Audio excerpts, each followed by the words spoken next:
महाभारत की एक कथा में आता है कि अर्जुन को एक बार एक नियम तोड़ने के कारण अकेले ही 12 वर्ष वनवास जाना पड़ा। आइए जानते हैं कि आखिर क्या था वो नियम और क्यों तोड़ा था अर्जुन ने वो नियम। स्वागत है दोस्तों आपका हमारे चैनल समय चक्र में। अज्ञातवास के दौरान पांडवों का विवाह द्रौपदी से हुआ। जब अज्ञातवास समाप्त हुआ तो उसके बाद वे सभी इंद्रप्रस्थ लौट आए। इंद्रप्रस्थ में राज्य पाकर धर्मराज युधिष्ठिर अपने भाइयों और द्रौपदी के साथ सुखपूर्वक रहने लगे। एक दिन की बात है, जब सभी पांडव राज्यसभा में बैठे थे, तभी नारद मुनि वहां पहुँचे। पांडवों ने नारद मुनि का आदर सत्कार किया। वहां द्रौपदी भी आई और नारद मुनि का आशीर्वाद लेकर चली गई। द्रौपदी के जाने के पश्चात नारद ने पांडवों से कहा कि पांडवों, आप 5 भाइयों के बीच द्रौपदी मात्र एक पत्नी है, इसीलिए तुम लोगों को ऐसा नियम बना लेना चाहिए ताकि आपस में कोई झगड़ा ना हो, क्योंकि एक स्त्री को लेकर भाइयों में झगड़े मौत का कारण भी बन जाते हैं।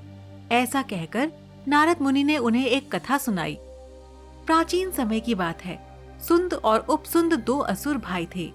दोनों के बारे में ऐसा कहा जाता है कि दोनों 2 जिस्म एक जान थे। उन्होंने त्रिलोक जीतने की इच्छा से विधि पूर्वक दीक्षा ग्रहण करके तपस्या प्रारंभ की। कठोर तप के बाद ब्रह्मा जी प्रकट हुए। दोनों भाइयों ने उनसे अमर होने का वर मांगा।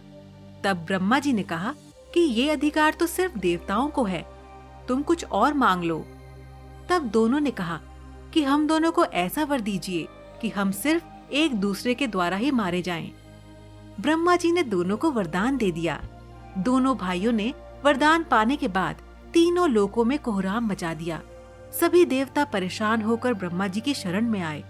तब ब्रह्मा जी ने विश्वकर्मा से एक ऐसी सुंदर स्त्री बनाने के लिए कहा जिसे देखकर हर प्राणी मोहित हो जाए। उसके बाद एक दिन दोनों भाई एक पर्वत पर आमोद प्रमोद कर रहे थे।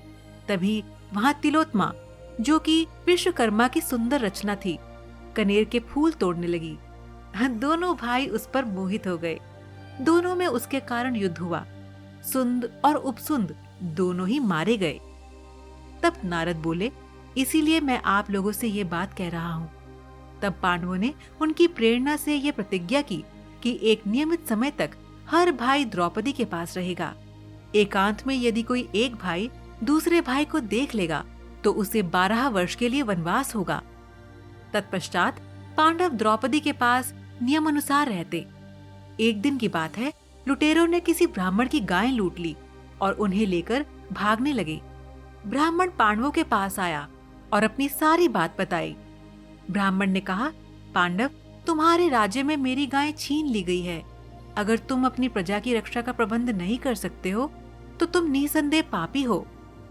लेकिन पांडवों के सामने अड़चन ये थी कि जिस कमरे में राजा युधिष्ठिर द्रौपदी के साथ बैठे हुए थे, उसी कमरे में उनके अस्त्र शस्त्र थे। अब एक और कौटुंबिक नियम और दूसरी तरफ ब्राह्मण की करुण पुकार। तब अर्जुन ने प्रण किया कि मुझे इस ब्राह्मण की रक्षा करनी चाहिए, चाहे फिर मुझे उसका प्रायश्चित क्यों न करना पड़े। उसके बाद अर्जुन राजा युधिष्ठिर के घर में निसंकोच चले गए। राजा से अनुमति लेकर धनुष उठाया और आकर ब्राह्मण से बोले, ब्राह्मण देवता, थोड़ी देर रुकिए, मैं अभी आपकी गायों को आपको लौटा देता हूँ। फिर अर्जुन ने बाणों की बौछार से लुटेरों को मारकर गाय ब्राह्मण को सौंप दी। उसके बाद अर्जुन ने आकर युधिष्ठिर से कहा, मैंने एकांत गृह में आकर अपनी प्रतिज्ञा तोड़ दी, इसीलिए मुझे वनवास पर जाने की आज्ञा दें। युधिष्ठिर ने कहा कि तुम मुझसे छोटे हो और छोटे भाई यदि अपनी स्त्री के साथ एकांत में बैठा हो तो बड़े भाई के द्वारा उनका एकांत भंग करना अपराध है।